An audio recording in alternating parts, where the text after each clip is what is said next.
Hi guys, in this video I'm going to show you how you can actually hide likes and views on your post on Instagram. Let's presume you have a new account, you don't feel good when you publish something and no one sees and no one likes it, okay? So let me show you how you can actually do that manually in the platform for free.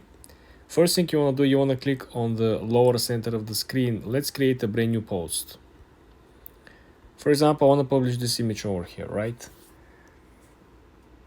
Essentially you can click next. Then you can edit something, right? Like a usual post. You can add your captions, you can add your title.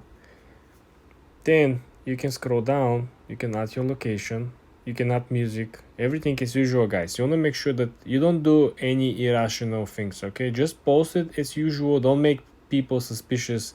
Don't leave things that will be missing, okay? Try to put as much as description and SEO so your new content will essentially gather more views. So all we gotta do right before publishing, you want to click on the last option in the menu, which is advanced settings. When you click over here, you essentially have the second function over here, which is likes and view counts. Okay, so when you click this one, only you will be able to see what actually happens with your content. Okay, no one else will be able to see your likes or views. When you log into your Instagram account in the next couple of hours, right, you will see, okay, I got 10 views, I got like 100 likes. You are going to be the only person who will see this. For the other people, there will be no likes button, there will be no comments. Okay, they're not going to show this to them. Okay, so they're not going to see the view count, they're not going to see the like count. So this is very, very good for you in the beginning.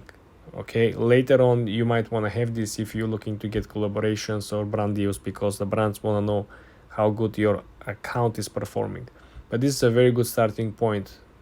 I have the similar video for how this works on Facebook, and as well on TikTok. So go ahead and check out my videos on the other topics as well. For more tips and tricks like this, guys, subscribe and follow for more.